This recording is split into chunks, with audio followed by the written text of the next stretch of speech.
తెనాలికి చెందిన వ్యాపారి తోటకూర వెంకటరమణారావు మరికొందరు కలిసి పేద విద్యార్థి బీటెక్ ఫీజుకు 25,000 ఆర్థిక సహాయం అందించారు. కొల్లూరు మండలం ఆవులవారిపాలెంకు చెందిన కోయ సాంబశివరావు కుమారుడు కోయ శ్రీరామ్ బీటెక్ చదువుతున్నాడు.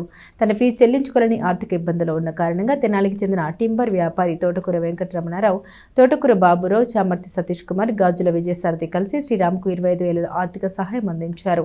దాతలకు శ్రీరామ్ అతని తండ్రి కృతజ్ఞత తెలిపారు.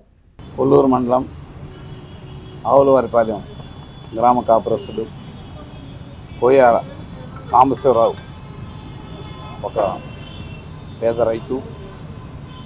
అతనికి 2 కుమారులు, 2 బీటెక్ చదువుతున్నారు. ఒక కుమారుడికి 96% రాగా చీరాల కాలేజీలో ఫ్రీ సీట్ వచ్చింది. అలాగే ఇంకొక కుమారుడికి కొంచెం పర్సంటేజ్ తగ్గి ఫ్రీ సీట్ రాకపోవడంతో ఒక ప్రైవేట్ కాలేజీలో జాయిన్ చేయడం జరిగింది. ఫీజులు కట్టుకోలేని పరిస్థితిలో ఉండగా వచ్చి మరి ఆర్థిక సహాయం అడిగారు. ఆ యొక్క ప్రతిభ గల విద్యార్థి చదువు ఆగిపోకూడదని, అతనికి మంచి భవిష్యత్తు ఉండాలని మంచి మనసుతో తోటకూర బాబురావు గారు, అలాగే తోటకూర సత్యనారాయణ ప్రసాద్, అలాగే గాజుల విజయసారథి, చామర్తి సతీష్ కుమార్, ఎన్పిశెట్టి శంకర్రావు గారు ఒక మంచి మనసుతో మేమందరం కలిసి ఈ రోజున ఆయనకి ఒక 25,000 రూపాయలు ఆర్థిక సహాయం అందజేయడం జరిగింది.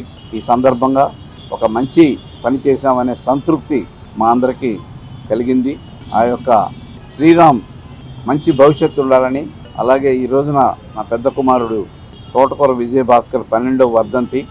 ఈ సందర్భంగా ఆయన పేరుతో కూడా ఒక మంచి కార్యక్రమం జరిగిందనే సంతృప్తి మాకు మిగిలిపోయింది. మరి ఈ సందర్భంగా అందరికీ కూడా ధన్యవాదాలు తెలియజేసుకుంటూ